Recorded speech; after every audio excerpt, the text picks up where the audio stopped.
말씀을 드린 대로 세상 속의 그리스도인이다 라는 주제를 다루기 위해서는 가장 먼저 세상이 어떤 곳인지를 알아야만 합니다. 그래서 우리 지난 시간에 세상은 이미 망가졌고 깨진 곳이다 이렇게 말씀을 드렸죠. 성경은 이 망가지고 깨진 모든 것의 근본적인 원인이 하나님을 떠났기 때문이다 이렇게 이야기하고 있습니다. 자, 그 하나님을 떠난 죄 때문에 이 세상이 정상적인 상태에서 손상되었다라고 말하죠. 그래서 이 세상은 비정상적인 상태이기 때문에 우리가 세상을 바라볼 때 왜 이럴까, 이해할 수 없네, 왜 이런 사람들이 있을까라는 생각을 할 필요가 없습니다. 원래 그런 겁니다. 그러니까 제가 제일 좀 답답한 사람 중에 하나가 대화할 때 제일 답답한 사람이 원래 그런 걸 이해가 안 된다고 하는 사람이에요. 그러니까 둘이 이제 누가 이 사람과 이 사람이 있고 제3자가 있는데 제3자에 대해서 자기가 이해를 못 하겠대요. 뭐 이해하고 말고 관계없이 그 사람 원래 그런 사람인데 반대로 또 우리는 모두 그런 사람이며 그런 존재거든요. 근데 왜 자꾸 서로 그렇게 이해를 하려고 그래요? 이해라는 것은 뭐 원래부터 이 교만에서 나오는 거예요. 이해는. 내가 누군가를 이해하고 한다는 건 우리 기독교가 가지는 가치관이 아니에요. 기독교의 가치관은 용납과 사랑이지 이해가 아니거든요. 많은 사람들이 이상한 행동을 하는 사람 보고 나는 이해가 안 돼. 왜 그러지? 그럼 나는 이해될 만한 인간인 거잖아요. 일단 내가.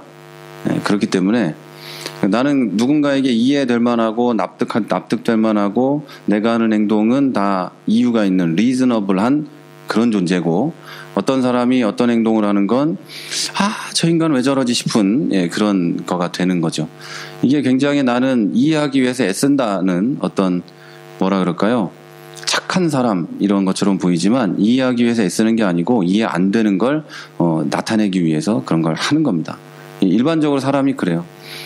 기독교적인 가치관은 다시 얘기하지만 용납과 사랑입니다. 근데 용납과 사랑은 기독교 안에서는 어떻게 이야기하는 거냐면 네가 나에게 용납받기를 원할 때 언제든지 용납할 준비가 되어 있는 것 이걸 얘기하는 거예요. 그러니까 그게 아닌 경우에는 있잖아요. 그럼 이제 내가 너를 용납해 줄게 그러면 이상한 것 같아는 그렇게 되는 거예요. 그러니까 기독교적인 가치관이 그렇다는 거예요. 내가 이해해주고 사랑해주고 용납해주는 게 기독교적인 게 아니고 모든 것이 준비가 돼 있고 예수님이 이미 십자가에 죽으신 것처럼 내가 이미 죽은 거가 되어서 다 준비되어 있는 상태 이게 기독교인의 바른 자세인 겁니다. 그런데 이거를 잘못 생각해서 교만해지면은 저기 친절한 금자씨가 한 얘기를 듣게 되는 겁니다. 너나 잘하세요. 이런 얘기 반드시 듣게 되는 거죠. 아무 생각 없는 사람한테 가서 내가 너를 사랑하노라 막 이러는 거죠. 그건 기독교적인 게 아니에요. 그거는 너나 잘하세요. 이렇게 듣는 거죠. 그 얘기 하려는 게 아니었는데 좀 다른 데로 샜는데 정상적인 상태가 아니에요. 세상은. 그리고 여러분이 바라보는 세상 사람들 가운데 99%는 다 비정상입니다. 교회 안에서 우리들도 다 비정상적인 상태고 정상적인 상태로 회복되어 가는 과정에 있습니다. 예수를 아무리 잘 믿어도 다 비정상이기 때문에 다툼과 아픔이 있게 되는 거죠. 다시 말하지만 성경은 이 모든 문제가 하나님을 떠난 죄, 반역의 죄 때문에 들어왔다고 얘기합니다. 그래서 이 깨진 세상 안에 있는 모든 것들도 다 깨진 도자기처럼 쓸모없고 구제할 수 없는 상태에 있는 거죠. 거기에는 인간들이 포함되고 저와 여러분 모두가 포함되는 겁니다. 자, 이 망가지고 깨진 인간들은 하나님께서 세우신 질서에 반하는 마음을 먹고 행동을 하게 됩니다. 정상적인 인간이 아니기 때문에. 그래서 그 행동을 보고 죄라고 하고 마음을 보고도 죄라고 합니다. 아주 작은 불만족은 갈등을 일으키고 아픔이 되고 서로에게 깊은 상처가 되어버립니다. 이 모든 것은 죄 때문에 정상이 아닌 이 세상에서 하나님의 형상을 상실해버린 인간이 살고 있기 때문입니다. 그래서 우리는 항상 힘들고 어쩌면 이해가 되지 않아서 사랑할 수 없어서 사랑받지 못해서 항상 힘들고 항상 아프고 늘 모자라고 채워지지 않은 상태로 살고 있는 겁니다. 이것이 우리가 사는 세상의 본질이라고 성경은 이야기합니다. 하나도 특별할 게 없는 겁니다. 늘 갈라져 있고 늘 깨져 있는 게 세상이니까요. 자, 그렇다면 이 망가진 세상에 사는 우리들이 범하고 있는 죄들은 어떤 것들이 있을까요? 그리고 이 세상은 어떤 죄들로 가득 차 있을까요? 저는 이 죄악들을 어떻게 생각할지를 굉장히 많이 고민을 하다가 7개의 죄악을 얘기를 할까?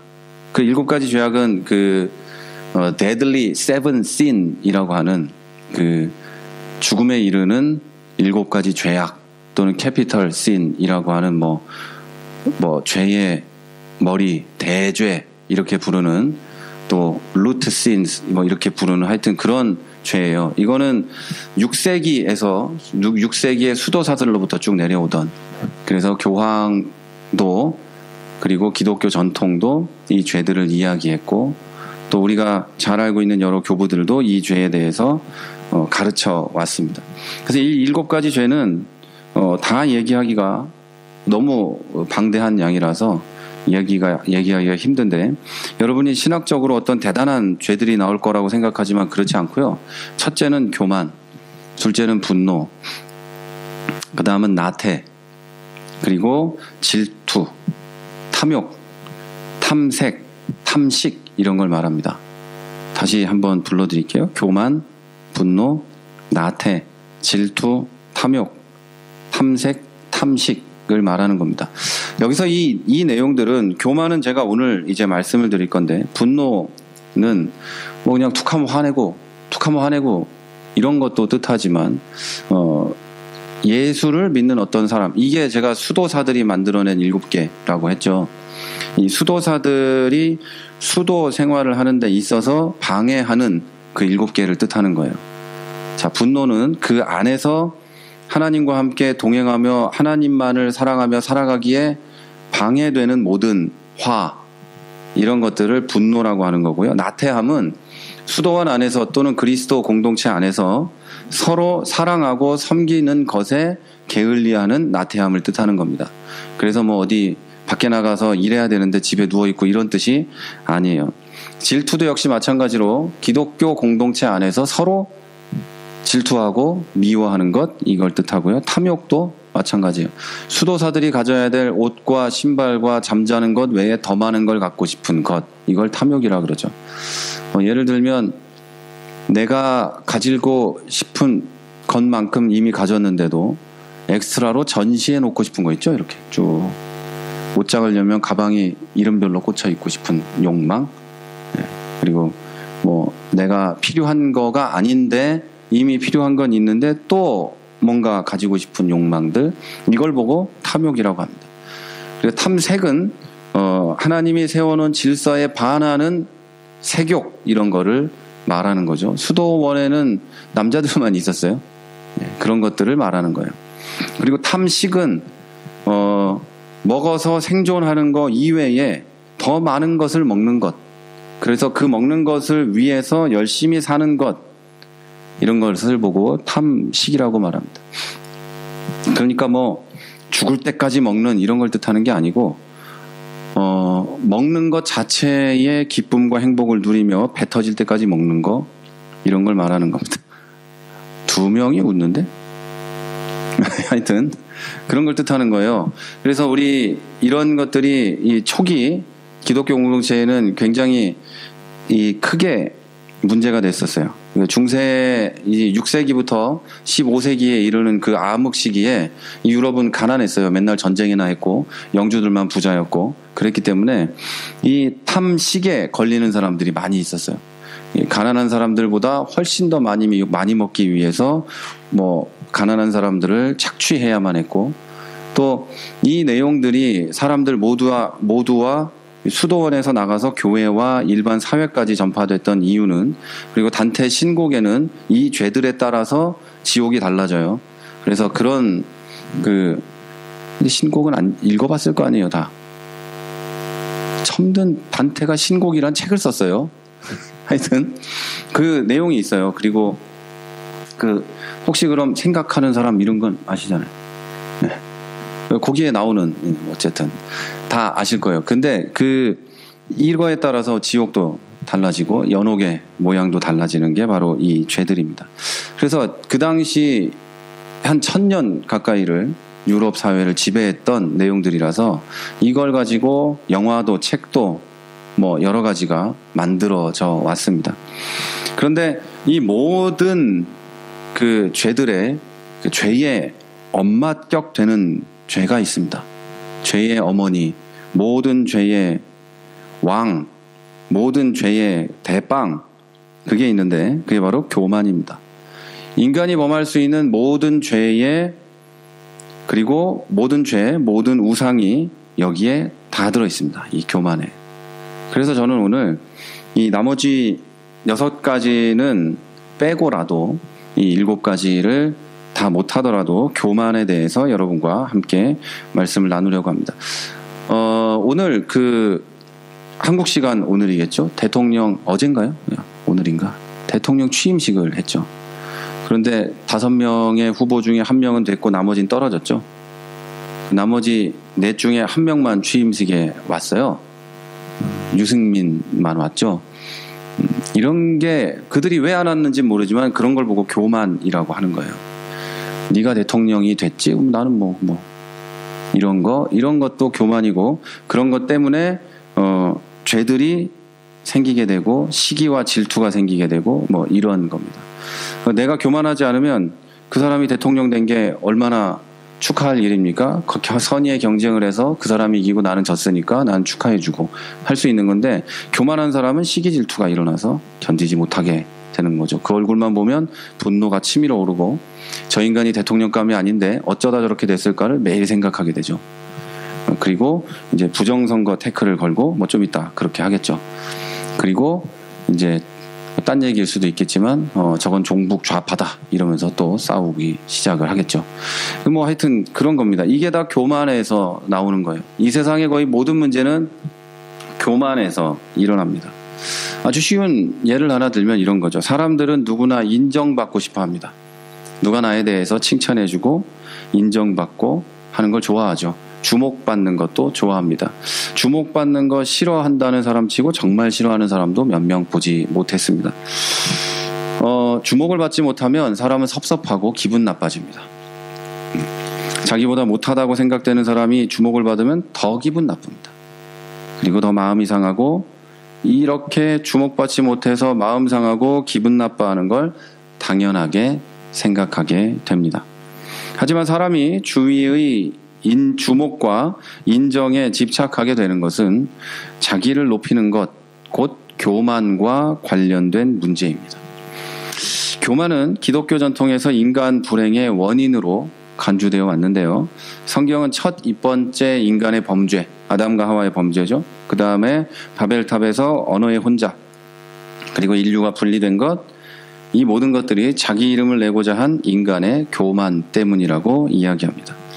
성경에는요, 실제로 강성했던 나라와 왕이 교만의 결과로 패망하게 된 것도 끊임없이 이야기하고 있습니다.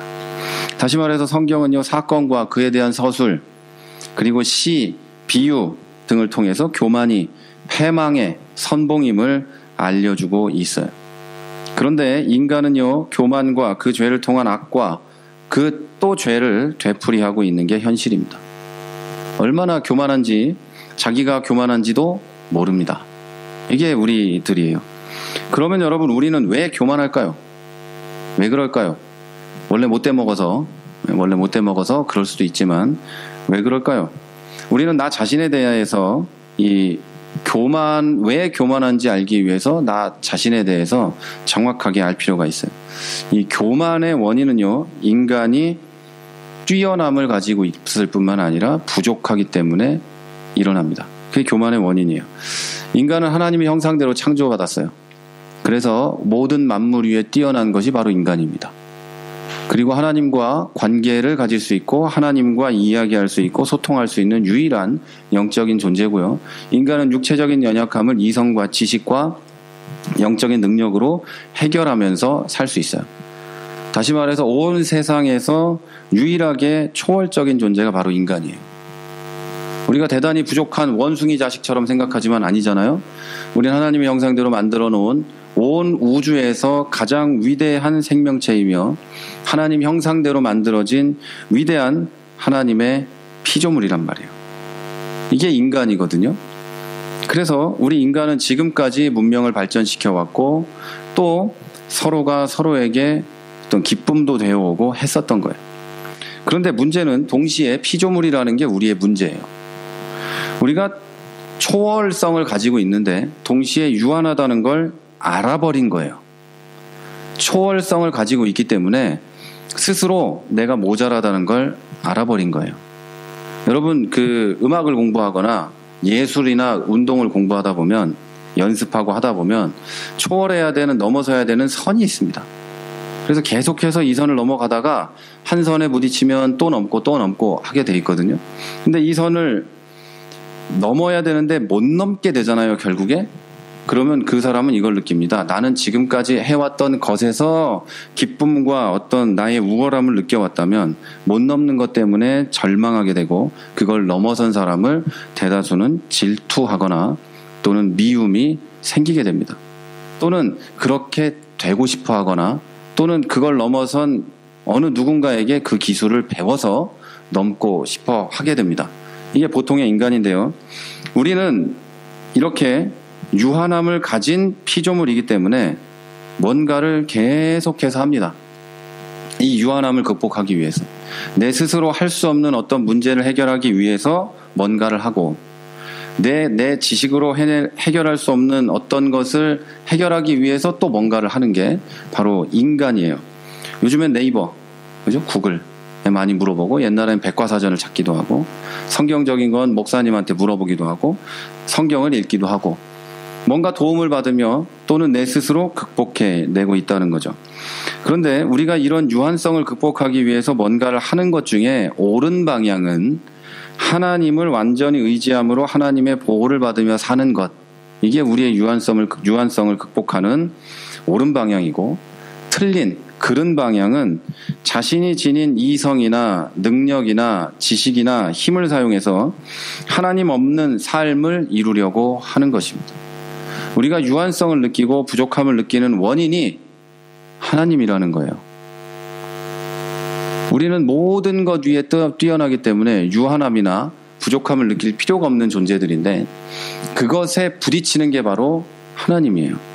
아담과 하와가 선악과를 따먹은 이유도 그거예요. 나는 모든 세상의 지배자인데 딱 하나가 걸리네? 하나님하고 똑같아지기만 할 수 있다면 나는 에덴에서 쫓겨날지라도 선악과를 먹을 거야. 이게 그들의 결심이었을 거예요. 우리가 하나님과 같아질 수 있다면 또는 하나님 대신에 내가 그 자리에 설 수 있다면 뭔가 어떤 걸 선택해서 하게 되죠. 그게 바로 인간인데 대부분 인간은 이런 그른 방향을 선택하게 되고 그게 바로 교만이라는 겁니다. 하나님을 찾고 하나님을 의지하기보다 내가 가진 것부터 찾게 되죠. 그리고 주변에 나보다 못한 사람들이 나를 돕게 만들거나 또는 사람을 의지하거나 특별히 하나님을 안 찾으면 다른 신을 찾거나 우상을 숭배하게 되어 있죠. 마음의 평안을 위해서 기독교인들은 무엇을 하죠? 대부분은 원래는 기도를 해야 됩니다. 자, 여러분은 마음의 평안을 위해 기도를 하십니까? 아니면 딴 걸 합니까? 예를 들어 내 마음이 좀 힘들고 괴로울 때 TV를 보십니까? 아니면 음악을 듣거나 책을 보거나 강아지랑 뛰어다니거나 산책을 하거나 하십니까? 아니면 하나님을 찾습니까? 이게 바로 우상 숭배고 이게 바로 교만이라는 겁니다. 이게 여러분 아무것도 아닌 것처럼 그거 가지고 이게 우상 숭배고 교만이에요 그러지만 기독교인이란 그리고 원래 인간이란 모든 문제 해결에 있어서 하나님을 찾아야 되는 게 맞아요. 잘 한번 생각해 보세요. 지금 강아지 데리고 왔는데 저 개가 자기에게 문제가 있는데 자꾸 옆집 아저씨한테 가서 해결해 달라 그래요. 거기 가서 밥 얻어 먹고 그 집 앞에 가서 똥 싸고 그러면 여러분은 좋을까요? 좋을 수도 있겠지. 그럴 수도 있겠네. 개는 그럴 수 그러면 애가 자꾸 옆집에 가서 밥 얻어먹고 옆집에서 살고 나중에 가니까 그 집이 내 엄마 아빠인 줄 알고 거기 가서 있고 이러면 부모 입장에선 이건 좋은 일이 아니죠. 그런 걸 보고 우상숭배라고 하는 거예요. 엄마 아빠는 안 해줄 것 같으니까, 부모님은 나를 사랑하는 것 같지만 이건 안 해주니까 가서 그걸 찾는 거, 이걸 보고 우상숭배라고 하는 거죠.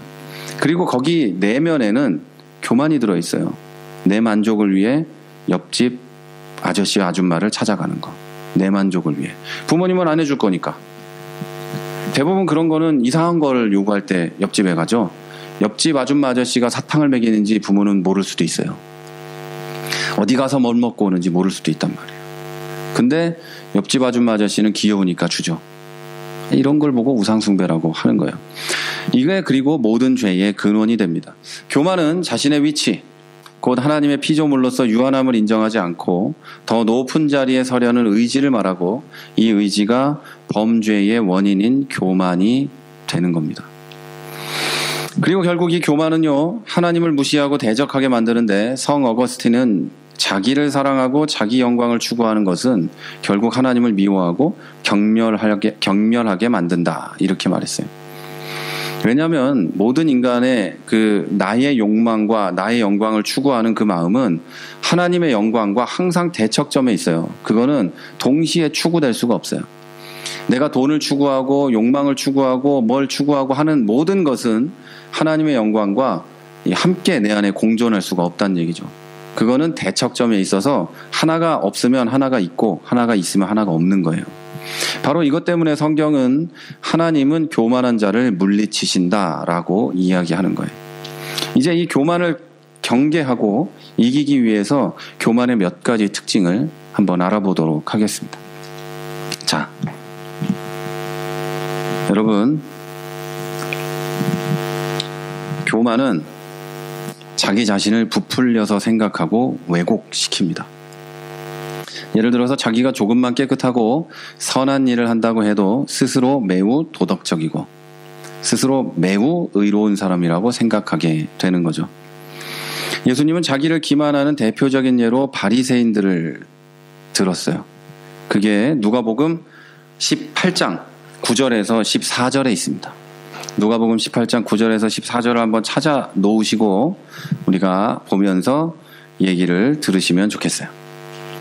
자, 성경에서 누가복음 18장 9절에서 14절 그 부분을 찾아서 놓으시고 한번 같이 얘기를 들어봅시다. 성경은, 그리고 기독교는 이 신약성경 127쪽이에요. 예. 성경은, 그리고 기독교는 바리새인이야말로 가장 교만한 인간의 표본이다 라고 이야기하고 있습니다. 그들은 이렇게 기도합니다. 하나님이여, 나는, 여기 11절에 있어요. 하나님이여, 나는 다른 사람들 곧 토색, 불의, 간음을 하는 자들과 같지 아니하고 이 세리와도 같지 아니함을 감사하나이다. 나는 일회에 2번씩 금식하고 또 소득의 11조를 드리나이다 라고 기도한다고 써 있어요. 그런데 이 기도를 잘 들어보시면 이게 아주 기가 막힌 기도예요. 하나님, 나는 다른 사람들, 말하자면 토색하고 불의하고 간음하는, 그 토색이라는 건 남의 거 이렇게 뺏어가는, 착취하는 걸 말하거든요.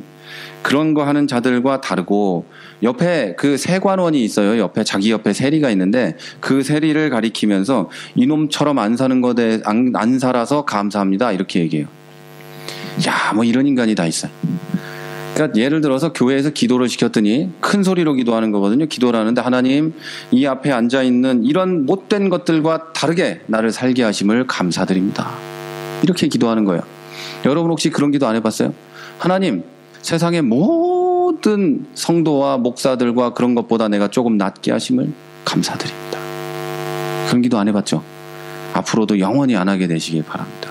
사람이 교만해지면 교만해질수록 나는 굉장히 의롭고 착한 사람이라고 생각해요.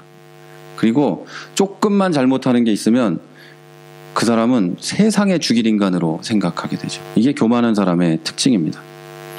이 바리새인의 기도는요, 그것 때문에 감사하다고 하면서 감사하다고 말하는 게 그 감사 기도를 하는 게 아니고 자기의 잘남을 하나님께 각인시키는 거예요. 내가 이렇게 잘난 사람이에요, 하나님. 내 기도는 들어줘야 될걸? 이런 얘기를 하고 있는 거예요. 신학자들은 이렇게 교만한 인간이 하나님 앞에 설 수 없는 죄인임을 부인하기 위해서 스스로를 속이는 것이다 라고 이야기합니다. 교만은 자기 스스로가 잘나서 잘난 척하는 게 아니고 정말 흉악한 인간임에도 불구하고 포장해서 나는 괜찮은 인간이야 라고 말하고 있는 것, 이게 바로 교만인 것입니다. 또한 교만한 사람은요, 자기 기만을 통해서 자기는 탁월하고 깨끗하다고 이렇게 믿고 있기 때문에 다른 사람을 비판하고 정죄하는 것에 매우 익숙합니다. 그리고 반대로 나 자신이 비판받고 나 자신이 틀렸다고 말하는 것에 대해서 견딜 수 없어 합니다. 이렇게 한마디만 얘기해도 막 뚜껑이 열려가지고 막 견딜 수 없어요. 이거는 교만하다는 증거입니다. 교만하다는 증거예요. 아무것도 아닌 거 있잖아요. 그런, 너는 이거를 왜 이렇게 했니? 라고 집에서 얘기할 때 애가 막 대들고 그러면 교만해서 그런 거예요. 교만해서. 엄마보다 내가 낫다, 아빠보다 내가 낫다는 어떤 그 강한 감정이 있어서 이게 올라오는 거예요. 그 사회생활에서도 마찬가지죠. 우리 사장님도 계시고 그런데 직원한테 얘기했더니 아니 내가 왜 뭐 잘못했는데요? 이러면 교만해서 그런 거예요. 아무래도 사장이 다 알고 있겠지, 지보다 더 잘 알겠죠. 그런 거랑 똑같은 거예요. 이거는 교만해서 그런 거예요. 내가 잘못했다는 걸 인식하지 못할 뿐 아니라 내가 잘못했다는 다른 사람이 잘못되었다는 걸 정죄하는 기준으로 나를 바라보지도 않습니다. 그리고 자기 기준이 틀릴 수도 있다는 걸 절대 인정하지 않습니다. 왜냐하면 교만이란 기본적으로 자기중심적이기 때문이에요. 그래서 교만한 사람은 다른 사람들의 견해와 생각을 결코 존중하지 않습니다. 얘기 다 듣고 그냥 너는 그렇게 생각해라, 나는 내 갈 길 간다. 이게 교만한 사람들의 특징이에요. 그리고 이런 사람들의 특징적인 이런 사람들이 성경에는 바리새인이다 이렇게 얘기하고 있죠. 여러분, 바리새인들은 자기 기준과 관점으로 옆에 있는 멀쩡하게 그 기도 듣고 있는 사람을 향해서 악한 사람이다 이렇게 얘기해요. 그것도 심지어는 이 인간 같지 않게 살게 해줘서 감사합니다 이렇게 얘기하죠. 그러나 예수님은 자기 죄를 인정하고 하나님의 은혜를 구하는 세리가 의로운 사람이다 라고 얘기해요. 교만한 사람은 자기 죄나 잘못을 하나도 인정하지 않지만, 교만하지 않고 하나님이 의롭다고 얘기하는 사람은 자기 죄를 인정하고 하나님의 은혜 안으로 들어가는 사람인 거죠. 자, 이렇게 교만한 사람은 두 가지 죄를 동시에 짓습니다. 타인에 대해서 바른 평가를 하지 않는 것, 그리고 동시에 그 평가를 기준으로 타인을 부당하게 대하고 멸시하고 적대시하는 것, 이 두 가지 죄를 짓습니다. 바른 평가를 하지 않으므로 잘못하고, 그래서 그 사람을 적대시하고 무시하고 하는 이 죄 두 가지를 짓는 거죠. 그래서 교만한 사람과 한 공동체를 이루고 생활하는 건 아주 힘든 일입니다. 정말 힘든 일이에요. 교만은 공동체 안에서의 공존과 화목을 불가능하게 만드는 절대적인 악이고 파괴적인 악입니다. 그래서 온 세상에 교만이 가득하면 온 세상에 전쟁이 꽉 차게 되죠. 다행히 우리가 쟤들하고 싸우면 손해보는 것도 많고 질 것 같다는 사람들이 있어서 전쟁이 아직 많이 있지 않은 거예요. 교만하면 전쟁이 나게 돼 있어요. 나라들 사이에서 그렇죠. 인간들 사이에서는 어떨까요? 교만하면 내가 저 정도는 때려 눕힐 수 있을 거야 하는 객기로 중고등학교 때 남자애들이 막 엄청 싸우죠. 근데 싸워보니까 한 대 때려 눕혀지지도 않을 뿐 아니라 내가 맡고 있는 이런 안타까운 일을 겪게 되는 거죠. 교만하면 날뛰게 되어 있는 거예요. 저런 강아지가 범 무서운 줄 모르고 날뛰다가 다치게 되는 게 바로 교만입니다. 교만은 나를 파괴할 뿐 아니라 상대방을 파괴하고 관계를 파괴하고 모든 것을 무너뜨리는, 그게 바로 교만입니다. 그리고 이 교만한 사람은 다른 사람들에게 냉혹하고 치명적인 피해를 입히게 되는데, 그래서 성경은, 그리고 이 기독교 전통은 이 교만이야말로 모든 죄의 어머니다 이렇게 얘기하고 있는 겁니다. 자, 그 다음에 교만에 대해서 생각할 때 우리는요, 기독교인이니까 영적인 교만에 대해서도 생각을 해봐야 됩니다. 때때로 영적으로 교만한 사람은요, 다른 사람의 고통과 어려움에 대해서 깊이 생각하지 못하고 아무 말이나 해버립니다. 어려움을 당한 사람에게 기도가 부족하다. 너는 기도 안 해서 그래. 기도를 깊이 하면 해결돼. 이따위 말을 하게 되죠. 그런 사람은 이렇게 대놓고 물어봐야죠. 너는 기도를 참 많이 해가지고 그렇게 어렵냐? 이렇게 말을 해야 될 텐데, 여러분한테 이런 말을 하는 사람이 있으면 꼭 이렇게 얘기를 해주십시오. 야, 너는 얼마나 기도를 많이 하길래 그냐? 이렇게 얘기를 해주세요. 그리고 이런 말도 있죠. 하나님이 너 기도 더 하라고 그렇게 어려움 주시는 거야. 무슨 하나님이 기도하라고 어려움을 줘요? 그런 경우는 없어요. 똑바로 살라고 어려움을 주는 게 아니라 똑바로 안 살아서 어려워지는 거예요. 그걸 우리가 그 개념을 이해를 충분히 해야 돼요. 똑바로 안 살아서 어려워지는 것. 그러나 하나님께서는 어떤 사람을 성장시키기 위해서 더 강하고 담대하고 위대한 그리스도인으로 만들기 위해 어려움을 주기는 합니다. 그런데 기도 안에서 부족한 믿음이 있어서 이런 하나님이 그렇게 하는 분은 아니에요. 성경에 그런 얘기가 안 써 있어요. 자, 이 말들은 완전히 틀린 100% 틀린 말은 아니지만 그렇다고 맞는 말도 아니에요. 자, 여러분, 그 사람이 기도가 부족해서 그런 어려움을 당했는지, 신앙생활이 그래서 그런 어려움을 당했는지 우리가 어떻게 알아요? 욥의 친구들은 욥의 아픔을 보면서 네가 죄가 많아서 그래 가서 얘기합니다. 이 사람들이 하는 말 자체는 틀린 말이 하나도 없어요. 다 옳은 말인데 욥의 고난에 대해서 아무것도 모르고 하는 얘기였던 거예요. 욥은 죄 때문에 고난받은 게 아니었기 때문이에요. 자, 사람은 살다 보면 이해할 수 없는 고난을 만납니다. 그것은 하나님께 속한 일로 아무도 정답을 알 수가 없어요. 왜 그런지 아무도 몰라요. 그러니까 마치 정답을 아는 것처럼 누군가에게 조언을 하는 건 지극히 경계해야 될 일입니다. 기독교인에게 맡겨진 사명은 무책임한 조언이 아니고 함께 울고 함께 웃고 함께 기도하고 아파하는 것. 이게 기독교인에게 맡겨진 사명이에요.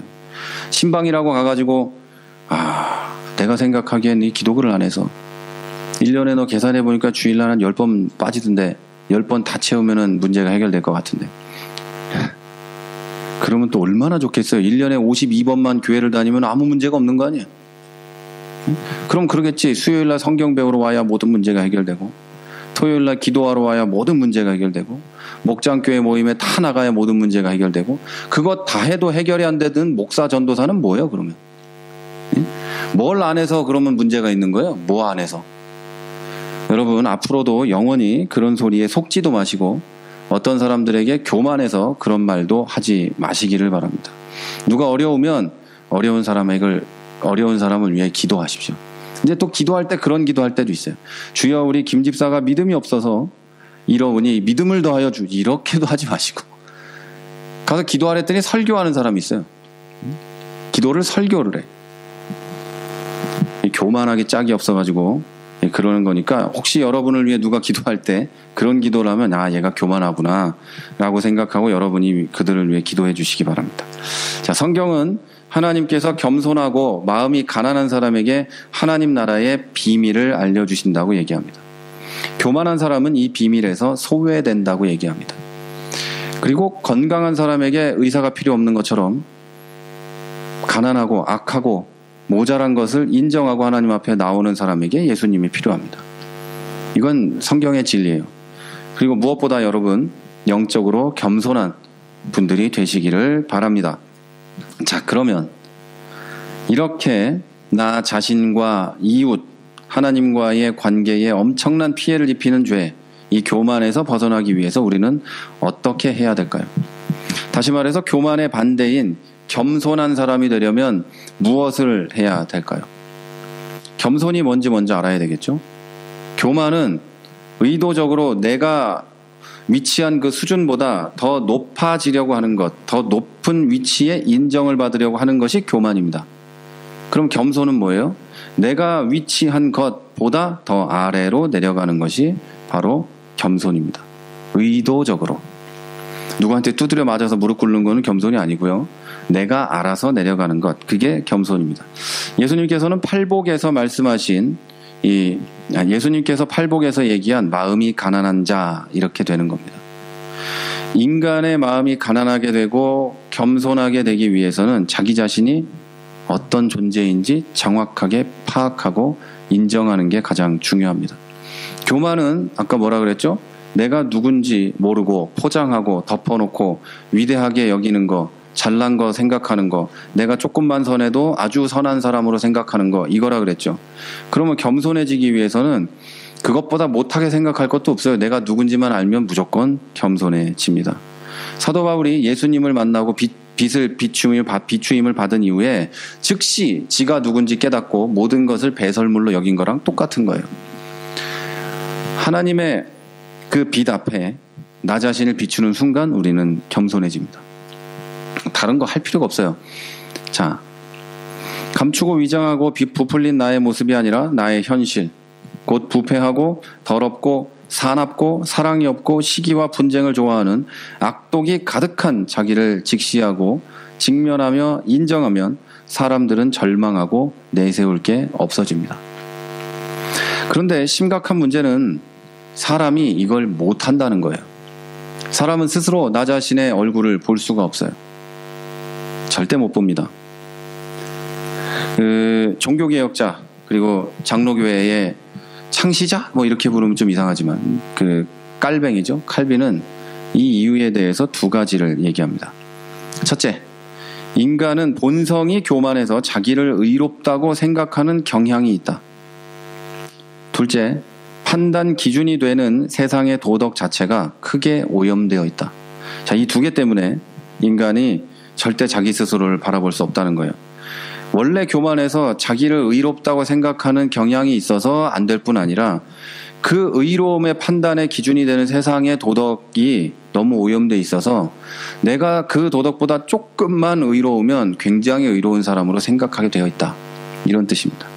그래서 사람들은요, 자기의 행위와 삶을 보면서 세상의 기준보다 조금 덜 악한 게 보이면 순결한 것이라고 생각을 한다는 겁니다.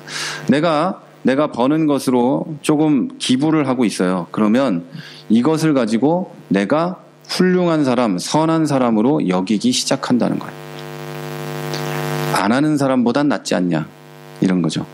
내가 누군가에게 밥을 한번 사주고 어떤 의도적인 사랑을 베풀었어요.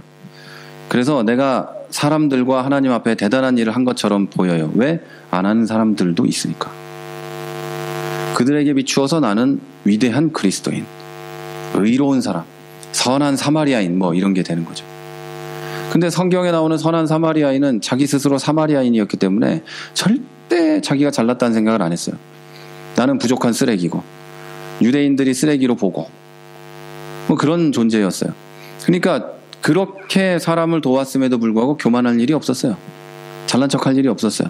그런데 대부분의 인간은 내 스스로가 어느 정도 괜찮다고 생각하기 때문에 내가 좀 좋은 일을 하면 순결한 사람, 순전한 그리스도인 뭐 이렇게 생각을 한다는 거죠. 또 사람들은 자기의 덜 악함을 의로움으로 생각합니다. 그래서 내가 저렇게 흉악한 인간은 아니니까, 우리 목사들 같으면 내가 저런 나쁜 목사는 아니니까 난 괜찮지, 이렇게 생각을 하는 거예요. 정말 괜찮은지는 목사 정도 되면 알아야지. 그렇지 않겠어요? 목사 전도사쯤 되면 내가 괜찮은지 안 괜찮은지 정도는 알아야죠. 안 괜찮아요. 원래 괜찮은 인간이 어딨어.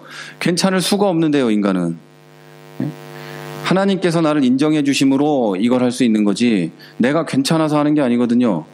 그런데 괜찮아서 그렇다고 생각하는 순간 교만에 빠지게 되고 큰 범죄에 빠지게 되고 모든 교인을 죽음의 길로 인도해가는 그런 목회자들이 되어버리는 거예요. 교회 중직들, 집사들 이거 다 똑같아요. 내가 괜찮아서 집사된 게 아니거든요. 내 신앙이 좋아서 집사된 게 아닌데 내 신앙이 좋아서 지도자급의 자격이 있어서 집사장로 됐다고 생각하는 사람들이 90%가 넘어요. 그러면 그 사람들은 어디로 데려가겠어요? 사람들을? 나보다 이 신앙의 연조가 어린 사람들은 어디로 데려갈까요? 나와 같이 죽음의 길로 데리고 가는 거예요. 망하는 길로 끌고 가는 거예요. 야, 네가 장로 됐으니까 이제 힘 좀 줘야지. 응? 네가 집사 됐으니까 이제 힘 좀 줘야지. 응? 네가 힘 좀 써야지. 이런 길로 데리고 가게 돼 있어요. 은연중에 살살 끌고 갑니다. 저는 한국에서 그런 사람들 많이 봤어요. 새내기 아무것도 아닌 장로인데 이제 50도 안 된 이런 장로가 새로 이제 탁 장로가 되니까 그날부터 목이 안 돌아가. 목이. 그 제가 목사 안수를 33인가 4세 받았거든요. 그날부터 목이 안 숙여져요. 이게 사실이라니까요.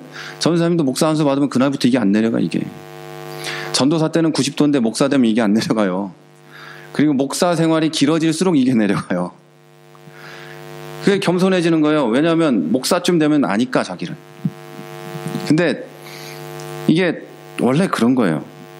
그런데 원래 그런 건데 여러분, 나 자신을 항상 돌아보셔야 됩니다. 어디에 비춰야 돼요? 나보다 못한 인간들을 바라보며 저런 쓰레기들, 내가 저 쓰레기들을 청소하리라, 내가 청소기를 가지고 밀어버리리라 이러지 말고, 예? 저것들은 악하고 흉하니 내가 저들과 함께 할 수 없고 나는 고고한 어떤 학 같은 자세로 살 것이고 봉황의 한 마리가 될 거고 이런 거 하지 말고 그거 교만해서 그런 거예요. 그런 거 하지 말고 함께 어울리고 함께 하는 사람이 돼야 돼요. 제가 그 처음에 한 10년, 7, 8년 전 한국에서도 그랬으니까 더 오래전에 목사들을 바라보면 이런 쓰레기들, 내가 목사가 되면 이런 인간들처럼 어울리지 않으리라. 그래서 목사가 되고도 어울리지 않았어요. 그랬더니 그것들이 나를 쓰레기로 보더라고.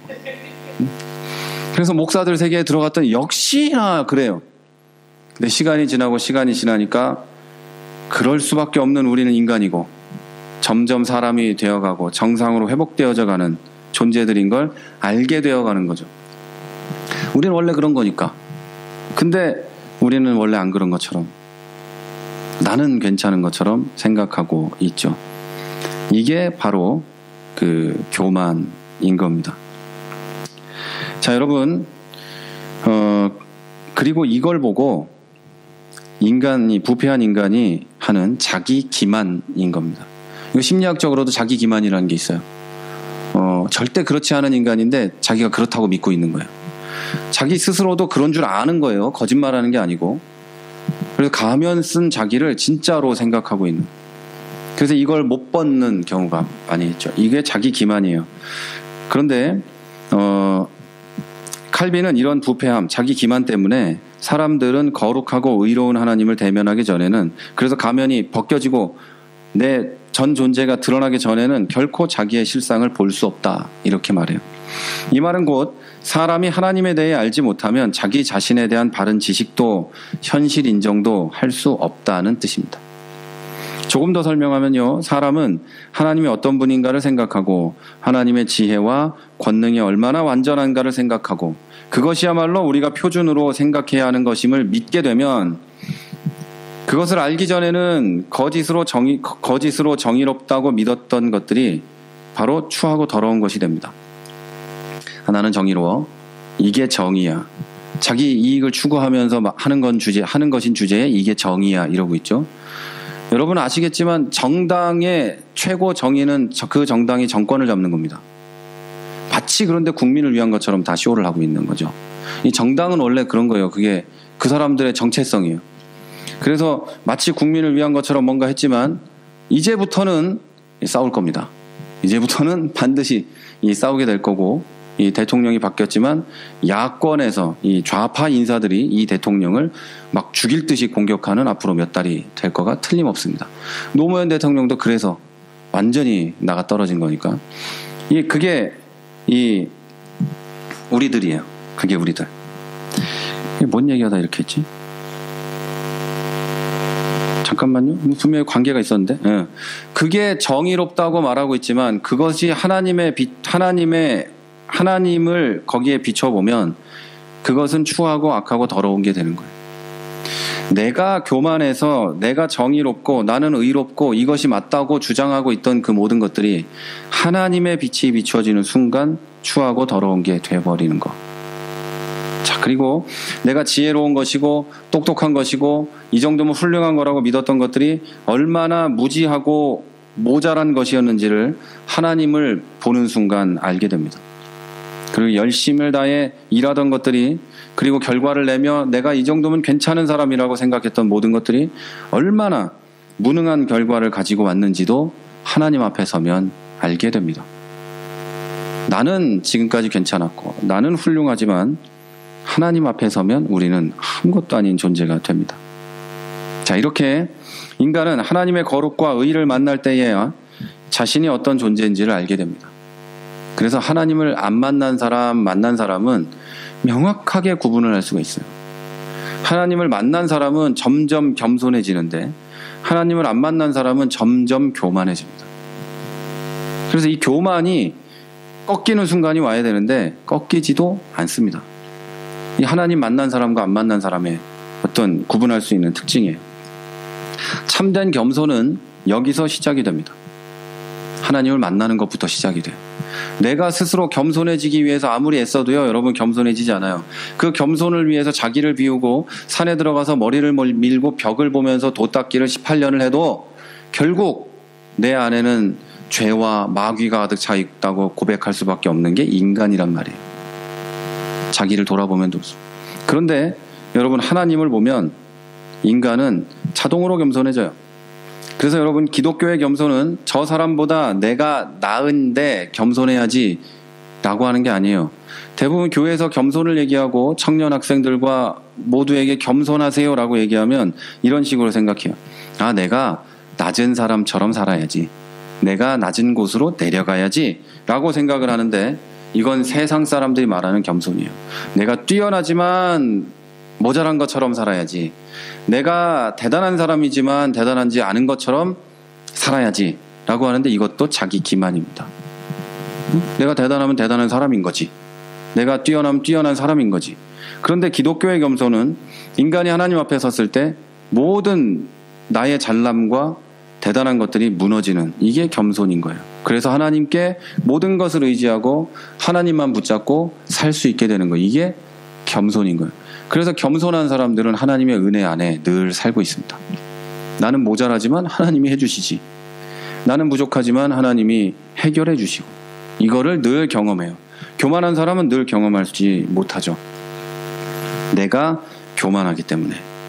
자, 그리고 이렇게 현실을 하나님을 만남으로 알게 되고 인정하게 된 사람들은 아까 말씀드린 사도 바울과 같이 어쩔 수 없이 자기도 모르게 자기 자신을 낮추게 됩니다.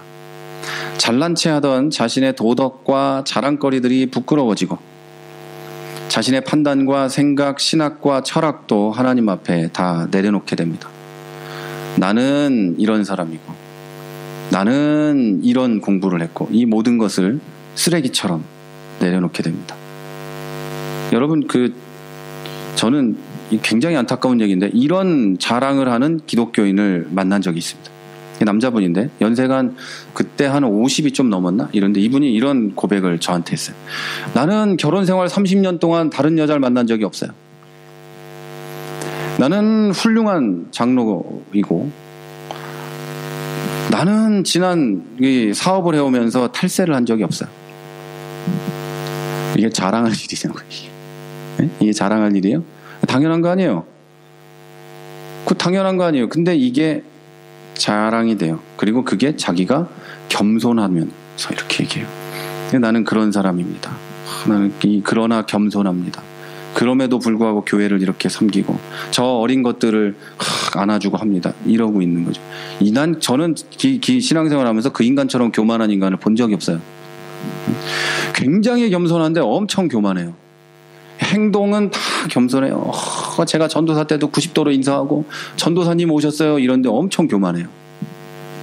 근데 제가 본 제일 겸손한 사람은 저보고 반말하고 막 이런 안수 집사님이 있었어요. 아, 최 전도사 왜 그래 이러고 막 소리 지르고 서로. 근데 그 양반은 겸손했어요.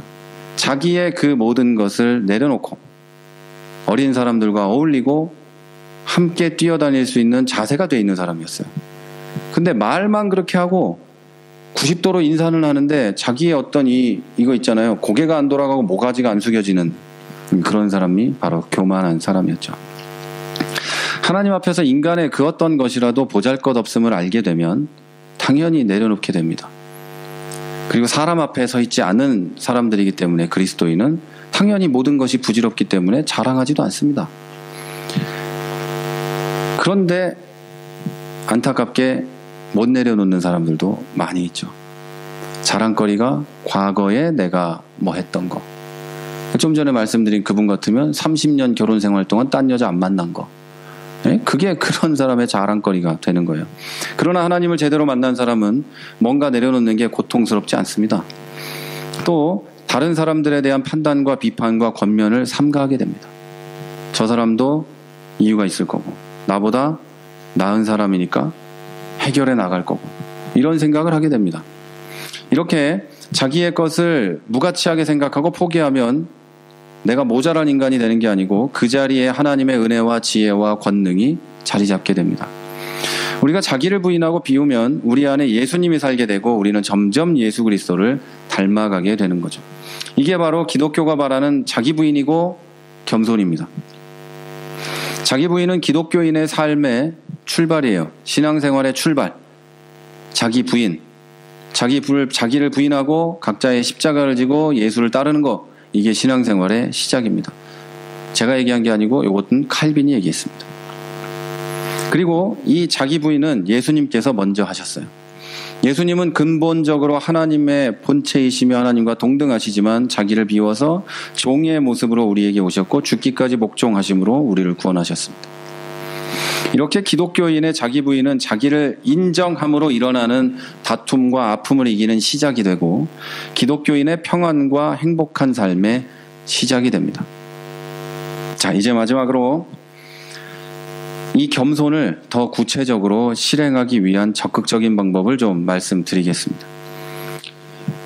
기독교인이 되면 곧 하나님을 만난 사람들은 전부 자기 자신의 교만함이나 이런 죄악됨을 보면서 힘들어합니다. 나는 왜 교만할까? 늘 이런 생각을 하게 됩니다. 나는 왜 겸손하지 못하고 이렇게 살까? 교만하지 말아야 될 텐데 생각을 하게 됩니다. 다른 말로 하면 모든 기독교인은 겸손한 사람이 되고 싶어 합니다. 안 그런 사람은 가짜예요.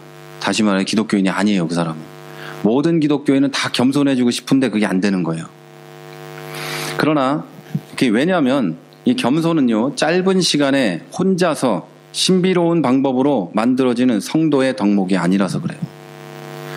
어느 날부터 낳기를 겸손하게 태어난 사람은 없어요. 원래 인간은 못돼 먹어서 낳기를 겸손하게 태어난 사람은 없어요. 그리고 다시 말하지만 짧은 시간에 기도를 많이 하면 되는 것도 겸손이 아니에요. 주여 겸손하게 주옵소서 한다고 겸손해지질 않아요. 내가 겸손을 위해 얼마나 기도했는지 아냐 이러고 다니죠. 대부분이 그래요. 겸손은 그렇게 만들어지는 게 아니에요. 그래서 성도는 교회 생활 또는 성도의 공동체 생활을 통해서 자기의 부족함과 겸손의 이유를 알게 되어야만 합니다.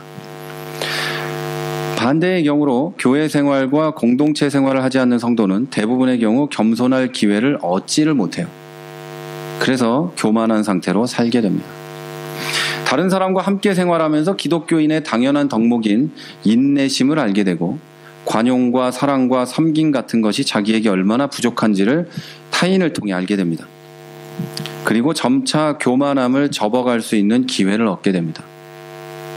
그래서 목회자들은 목회자들 세계에서 살면서 얼마나 겸손한 목사들이 있는지를 알아야 돼요. 혼자 있으면 지가 대단히 겸손하고 훌륭한 줄 알아요. 그래서 많은 목회자들을 보고 그분들의 설교도 듣고 하면서 겸손할 기회를 얻어야 돼요. 성도는 성도들끼리 어울리면서 같이 부딪히면서 겸손할 수 있는 기회를 얻어야 돼요. 아, 내가 잘난 줄 알았는데 아니구나. 내가 노래를 잘하는 줄 알았더니 아니구나. 내가 성도의 섬김을 잘하는 줄 알았더니 저분은 정말 나보다 더 훌륭하구나. 배워야겠구나. 이래야 되죠. 그런데 겸손하기 싫어하는 사람 있죠. 교만하기를 원하는 사람, 나 인정받기만 원하는 사람은 반대의 행위를 합니다. 반대의 행위. 나보다 나은 사람을 보면 그날부터 미워지기 시작하고 시험에 들고 견디지 못하게 되죠. 그런데 분명히 얘기하지만 기독교인은 안 그럽니다. 겸손하고 싶어 합니다. 근데 잘 안 되는 거죠. 다른 사람과 생활하면 분명히 그 기회를 얻게 되죠. 교회에서 자기 목소리를 높이고 자기의 은사를 드러내면 반드시 문제를 일으키는 사람이 된다는 것도 알게 됩니다. 자기 말하기를 절제하고 조금 더 남의 이야기를 들어야만 평안하고 조용한 곳이 바로 교회입니다. 여러분, 교회는 옳은 것을 지적하고 말하는 데가 교회가 아니에요. 교회는 악한 것이라도 사랑으로 그 악한 것을 선한 것으로 바꿔갈 수 있도록 애쓰는 곳이 바로 교회죠. 안 그러면 저부터 시작해서 교회에 못 다니죠. 우리가 얼마나 선하고 아름다워서 교회에 있겠습니까? 교회는 기본적으로 악한 인간들이 모이는 곳이에요. 그래서 그것이 선한 것으로 바뀌어가는 곳, 그것이 교회거든요. 그러면서 그 안에서 서로 변하고 서로 배워가는 것이 바로 교회인 겁니다. 자, 여러분, 이 과정에서 성도는 조금 더 부드럽고 조금 더 온화한 언어를 사용하기 시작합니다. 지금까지는 내 주장만 강하게 얘기했었다면 교회나 성도의 공동체 생활하면서 좀 부드럽게, 좀 접고 얘기하는 걸 배우게 되죠. 행동도 그러지 않았다면 그렇게 되고 관용하게 되고 원만한 의사소통을 익히게 됩니다. 이것이 바로 겸손한 사람의 행위를 배우게 된다는 거죠. 또 공동체 생활에 주는 다른 유익은 가면을 벗게 되는 겁니다. 자기를 감추고 위장했던 가면을 쓰고는 되풀이되는 공동체 생활을 할 수 없습니다. 내 자신을 속이고 다른 사람을 속이고 사는 게 하루 이틀, 1년, 2년은 가능한데 오랫동안은 어렵습니다. 본질이 드러나게 돼 있어요. 본질이 반드시 드러나게 돼 있어요. 왜냐하면 다 보고 있으니까요. 저 사람이 어떤지 판단하려고 그런 게 아니라 다 얼굴 보고 맞대고 있기 때문에 그 사람이 어떤지 1, 2년 지나면 다 알아요. 그러니까 가면을 벗게 되어 있죠. 지속적인 공동체 생활을 하기 위해서는 이걸 벗고 뛰어들 수밖에 없어요.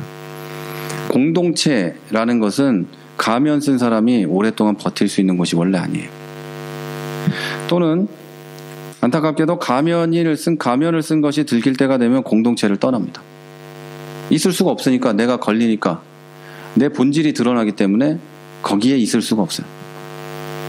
그래서 본질이 드러나지 않은 다른 곳으로 또 이동하고 본질이 드러나기 직전에 다 그러게 되어 있어요. 인간은 내 본질이 드러나서 까발려지는 거를 무서워하거든요. 모든 인간은. 그러니까 까발려지지 말고 까놓고 와야 되는 것이 바로 교회예요. 그리고 인간에게 드러나는 것이 중요한 게 아니라 하나님을 만나면 하나님 앞에 다 까발려지고 드러나게 되어 있어요. 내가 얼마나 추한지, 내가 오늘 어떤 마음으로 예배를 드리는지, 이 모든 것을 하나님이 알게 되어 있어요. 그런데 가면을 쓴 사람은 그런 마음으로 오지 않아요. 그리고 가면으로 감춰질 것 같지만 그 사람이 알아요. 불안하고 고통스럽고 내가 가면을 쓴 게 드러날 것 같고 아프고 힘들어서 견딜 수가 없게 되는 거예요. 자기 자신을 본질과 현실보다 높이 두려고 하는 것이 교만이라면 이렇게 가면을 벗는 것이 바로 겸손입니다. 제가 제일 싫어하는 게 말하는 것과 설교하는 것과 기도하는 것의 목소리가 다른 사람이에요. 그 인간은 분명히 가면을 쓴 거예요. 말할 때는 막 이렇게 얘기하다가 기도만 시키면 전능하시고 자비로우시며 온 우주를 창조하신 하나님, 이거 있죠? 이거 가면 쓴 거예요. 평소에는 막 이렇게 까불고 놀다가 설교만 시키면 할렐루야 이러는 거 있죠. 의도적으로 30년 동안 악을 써서 목소리 바꾼 인간들도 있죠. 제일 싫어하는 사람들이에요. 가면 쓰고 사는 거거든요. 그리고 이제 우리 전도사님은 찬송인도 할 때 안 그러지만 제가 찬송인도 하는데 제일 싫어하는 사람이 누구냐면 찬송인도를 하는데 세상 거룩하게 그지없는 목소리로 하는 사람이 있어요. 평소에 얘기 목소리와 다르게. 여러분 경험하시면 알아요. 하여튼 그런 사람들이 있는데 가면 쓴 거예요. 가면 쓴 거. 하나님 앞에 찬양하는 게 아니라 앞에 있는 사람들이 은혜 받게 하기 위해서 애쓰고 있는 거예요. 네? 그러면 사람들이 모를 것 같죠. 몰라요, 대부분은. 근데 우리 같은 사람은 막 토할 것 같아. 그걸 보면. 야, 저 가면 쓴 놈 저걸 어떻게 베끼나? 저걸 이렇게 딱 따가지고 베껴줄까? 이런 생각이 들죠. 그래서 옛날에 제가 한국에 교회에 있을 때 그 가면 쓴 놈이 찬송인도를 하길래 한 몇 달을 제가 욕을 했어요. 쫓아다니면서. 그리고서는 벗었어요. 고맙다 그러더라고. 자기도 힘들었대. 그거 하느라고. 얼마나 힘들었겠어요? 청년인데 청년부 찬송인도를 하는데 지가 원래 그런 인간이 아닌데 얼마나 그 거룩한 척 하느라고 힘들었겠어요. 교인들은 은혜 받으려고 막 애를 쓰고 얼마나 힘든 건데요. 신앙생활은 여러분 시작이 이거부터 벗는 거예요. 이거부터 벗는 거. 여러분 연애도 이거부터 벗어야 오래 할 수 있어요. 가면 쓴 연애는 1년, 2년밖에 안 가요. 본질이 드러나기 때문에. 가면 쓴 결혼 생활이 얼마나 불행합니까? 그러니까 이것저것 틀 거 트고 사는 게 최고거든요. 근데 가면을 쓰고 있으면 안 되는 거예요. 신앙생활도 여러분 마찬가지입니다. 여러분 이 자신을 포장한 외피 그리고 다른 사람에 의해 포장된 것, 자신이 스스로 가린 것, 자기를 부풀려 미화시킨 포장들을 한 겹, 두 겹, 마지막까지 철저히 까 벗는 것, 자신의 모습 그대로 드러내는 것이 바로 겸손이라는 거예요. 그래서 겸손하기가 힘들어요. 그래서 겸손하려면 하나님을 만나야 돼요. 안 그러면 겸손할 수가 없거든요. 내 모습 그대로 드러내는 것이 바로 겸손이에요.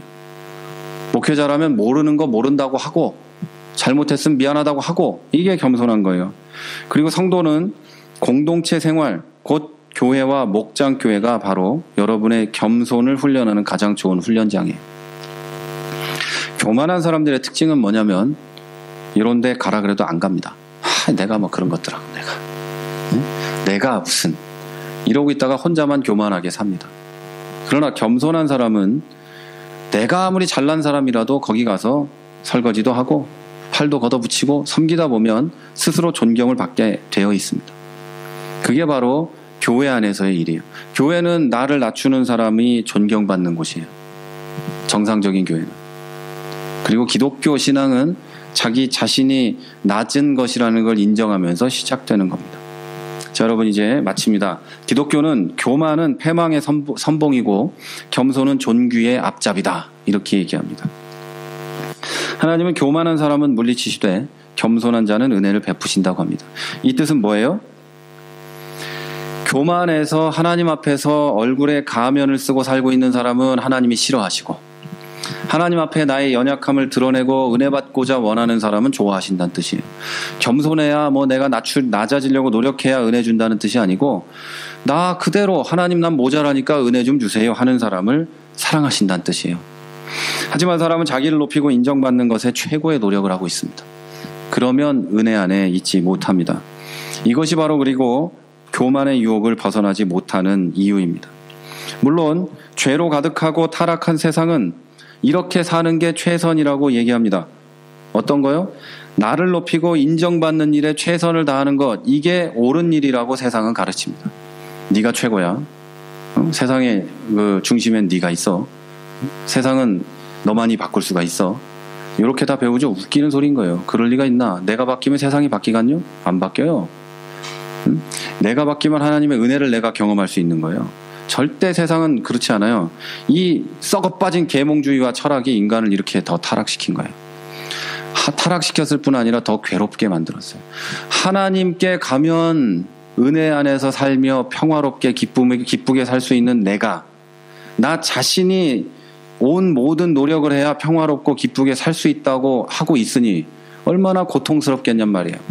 세상의 가르침이 여러분을 그 가르침에, 그 아픔에 매몰시키고 묻어버리고 장사 지내고 있는 거예요. 여러분, 우리 인간은 우리 스스로 아무것도 못해요. 돈을 벌어도, 공부를 많이 해서 성공해도, 자녀들이 아무리 잘 돼도 나는 만족하지 않아요. 절대로 안 돼요. 그냥 그 순간 기쁜 거예요.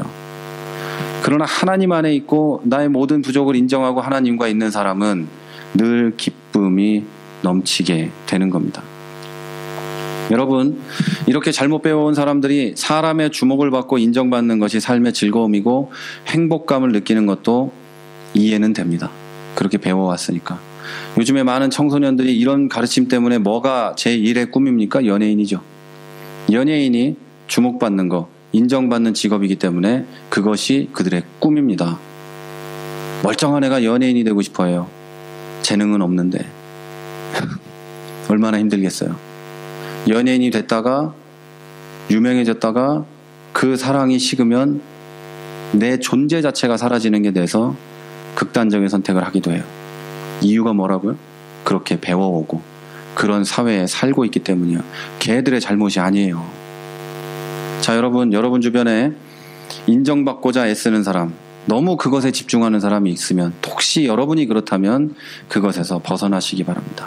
성도는요, 교만이 내가 불행한 원인이고 개인과 나라의 패망을 가져오는 근본적인 악이라는 성경적인 진리와 역사적 사실을 잊지 않고 겸손하기 위해 늘 애써야만 합니다.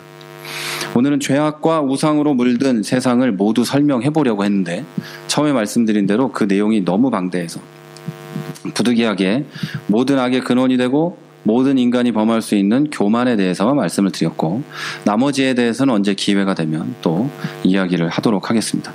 자, 우리는 이 근본적인 죄악을 이기고 승리하기 위해서 나의 현실을 직시하는 일을 하셔야만 합니다.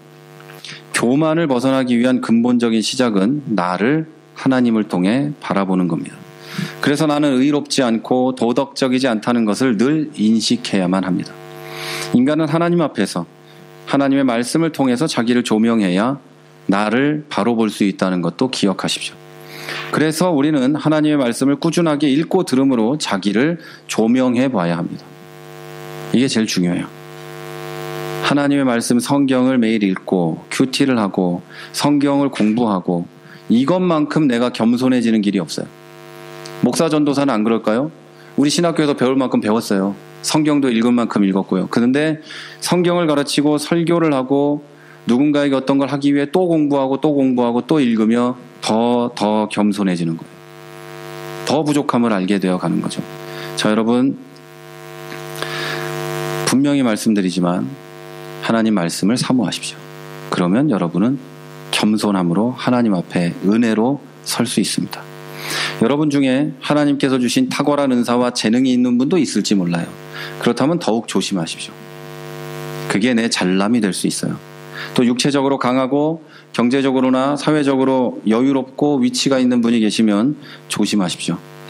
그것 때문에 남을 판단하고 비판하고 비난하고 정죄하는 교만의 죄를 범할 수 있기 때문입니다. 자, 저는 여러분 모두가 그리고 우리 모두가 그리고 인터넷으로 보고 있는 우리 언니가 저걸로 본다 그랬거든요. 얘기해 줘야지. 받는지 안 받는지 물어보면 알겠지. 언니가 교만을 이기고 승리하여 겸손한 기독교인의 삶을 살아갈 수 있게 되기를 주 예수 그리스도의 이름으로 부탁합니다.